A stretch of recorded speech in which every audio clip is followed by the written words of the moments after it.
Hello everyone, welcome back to the another lecture of this course. In this lecture, we will discuss diode resistance, diode capacitance, breakdown mechanism, and load line analysis. The contents of this lecture are diode resistance, diode capacitance, diffusion capacitance, transition capacitance, breakdown mechanism, Zener breakdown mechanism, avalanche breakdown mechanism, load line and load line analysis for diode. Diode resistance. Ideally, the resistance value must be 0 for forward bias region of PN junction diode and infinity for reverse bias region of PN junction diode. But practically, the resistance values are changing or deviating from the ideal conditions. And practically the diode resistance values are present in both forward and reverse bias of PN junction diode. So this flow diagram is showing the resistance value available in forward and reverse bias. In forward bias, depending on the external applied voltage, there are two classifications of resistance values. One is DC or static, second one is AC or dynamic. So in case of DC or static resistance value, when we applied a DC voltage across the PN junction diode, then resistance value is DC or static. When we applied an AC signal across the PN junction diode, then resistance value is AC or dynamic. And resistance is the ratio of applied voltage to current flow through the diode. So here we are representing IV characteristic in forward bias for PN junction diode. So in this IV curve, we are taking three levels A, B and C, and at these three levels or points, the corresponding voltage levels are VA, VB and VC, and corresponding current levels are IA, IB and IC. So when we are applying a DC voltage across the PN junction diode, then it representing the resistance value at certain point. Certain point means either we are taking it at point A or at B or at C. So at point A, the static resistance value is the corresponding voltage level, that is VA, divided by corresponding current level, that is IA.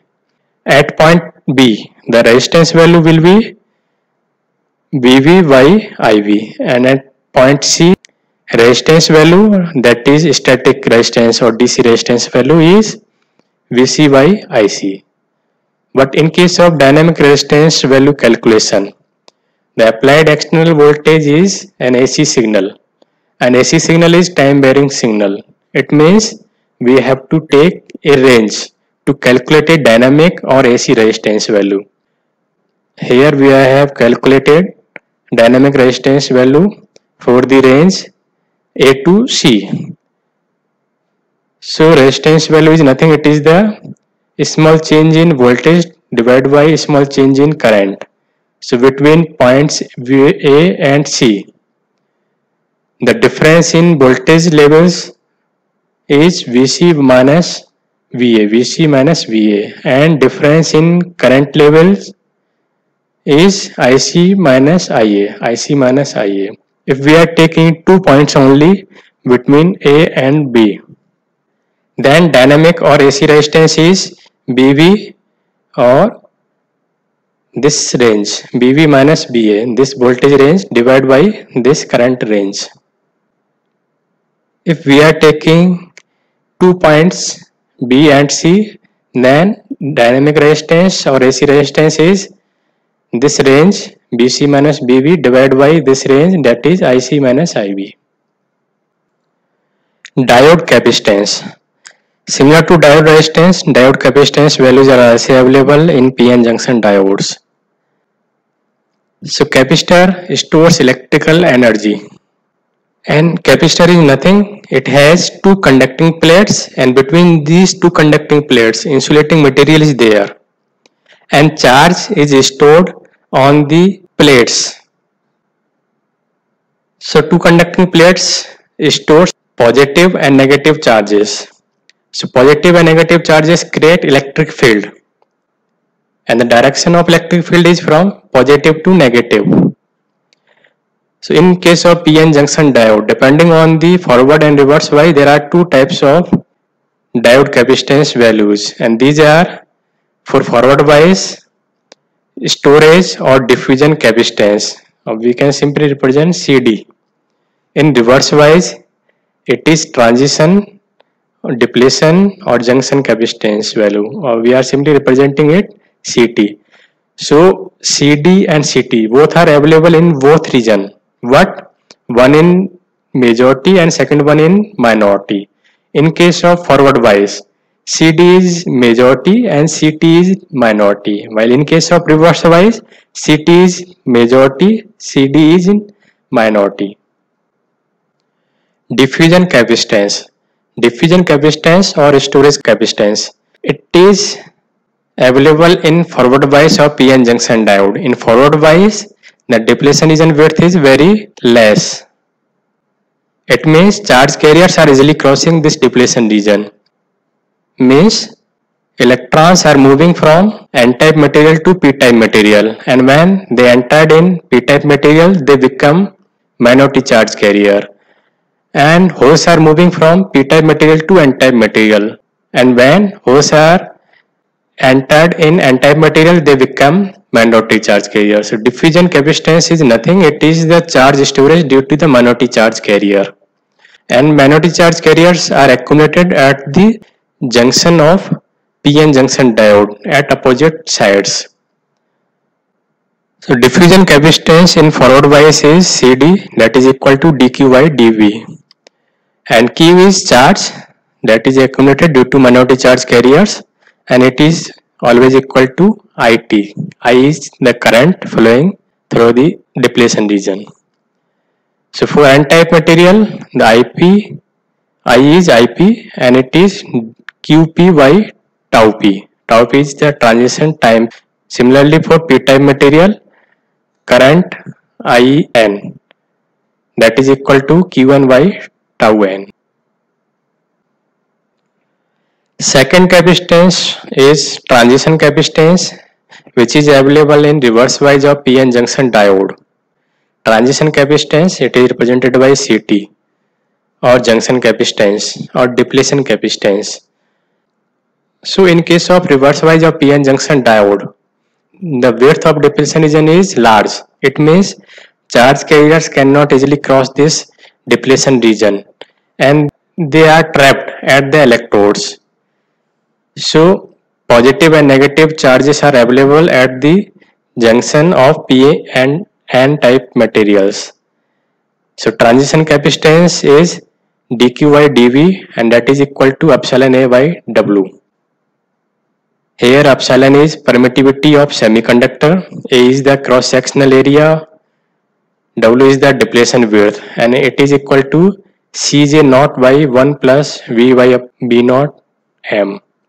Cj naught is open circuit transition capacitance, and V is here reverse wise voltage, V naught is here knee voltage or barrier potential, and it is always equal to Kt by Q natural log Na Nd by Ni square. M is the grading coefficient, and in case of step grading, the value of M is 1 by 2. Step grading is nothing, it is showing the distribution of charge carriers. If distribution of charge carriers is uniform throughout the material, then this type of grading is called step grading. So here we are using N-type and P-type material, and the grading of N-type P-type materials are uniform. It means the charge carriers available at one end is same as the second end. It means doping profile is same throughout the material. So ideally we are using step grading, and for step grading M is 1 by 2. Breakdown mechanism. So from the IV characteristics of PN junction diode, we can see easily in case of reverse wise, current increases rapidly at certain reverse bias voltage, and this certain reverse bias voltage is breakdown voltage. So at breakdown voltage, current is too large. Ideally, reverse bias current should be zero, but practically there is small current present in reverse bias, and this small current is due to minority charge carrier, and at certain point the amount of reverse bias current is increases rapidly, and it is due to breakdown mechanism. And there are two breakdown mechanisms in PN junction diode, and these important breakdown mechanisms are Zener and avalanche breakdown mechanism. And this breakdown phenomena must be avoided for normal operation. Otherwise, the PN junction diode may be damaged. Zener breakdown mechanism. So in last lecture, we have discussed Zener diode, that is based on Zener breakdown mechanism.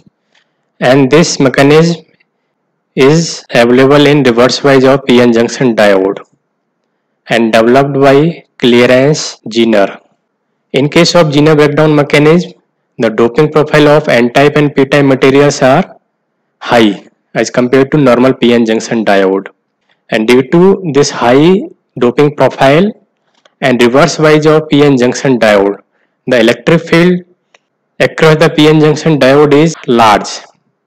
And this large electric field breaks the covalent bond, and this causes generation of number of charge carriers, and number of charge carriers causes a large current to flow in reverse bias of PN junction diode.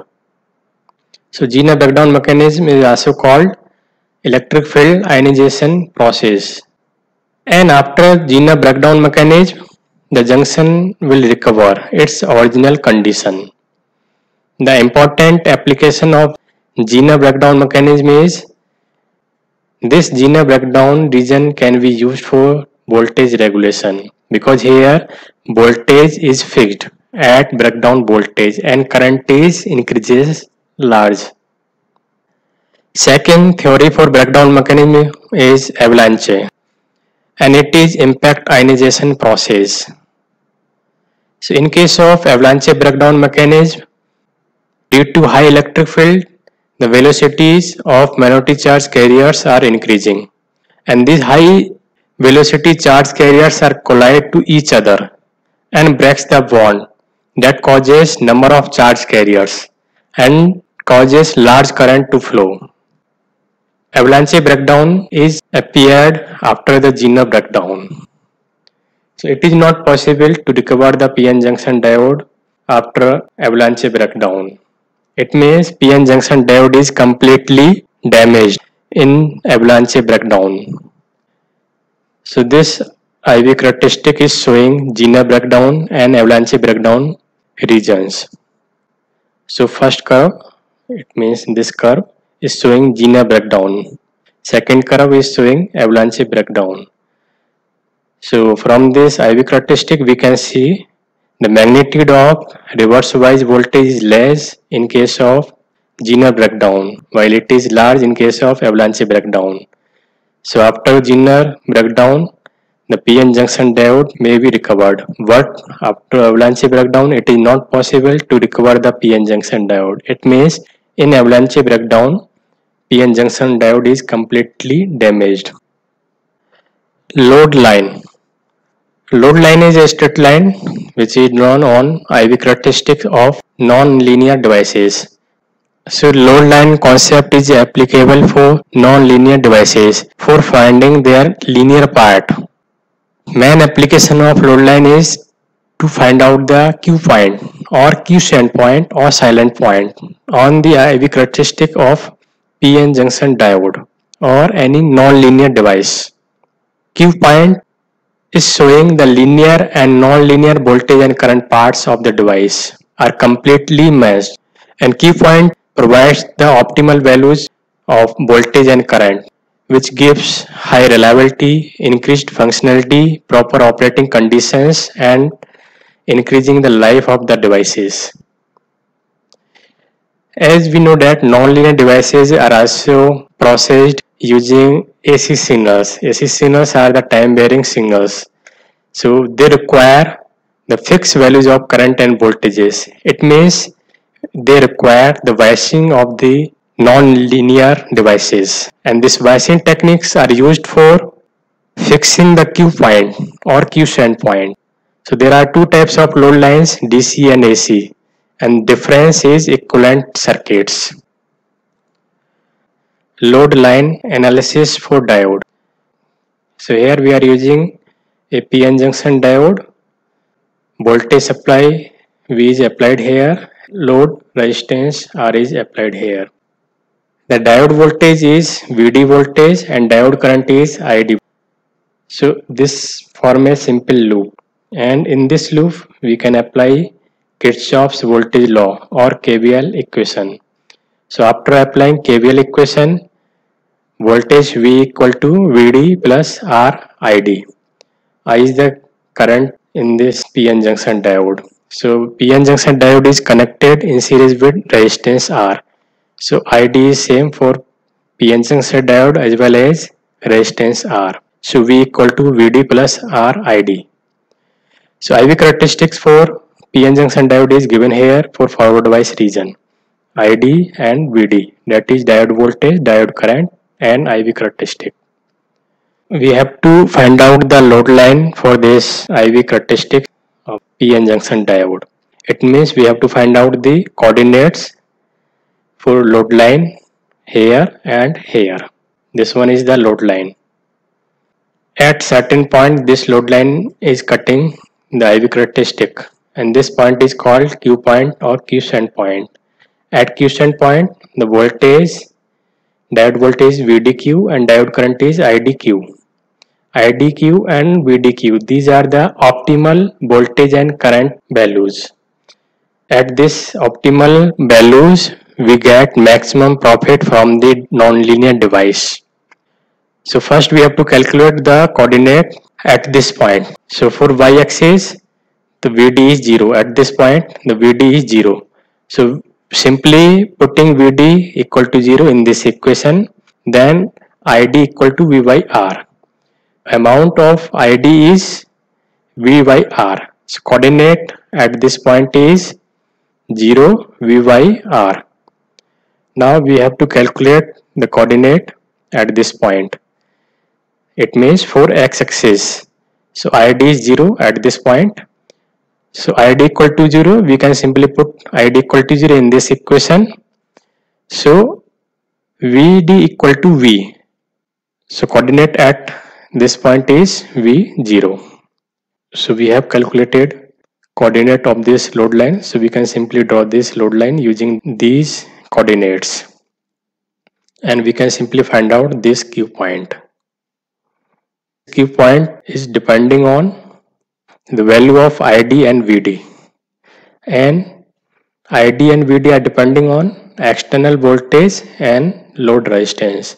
So by changing load resistance and external voltage values, we can change the values of ID and VD, and change in ID and VD means we can shift Q point upward or downward depending on the values of external voltage and load resistance.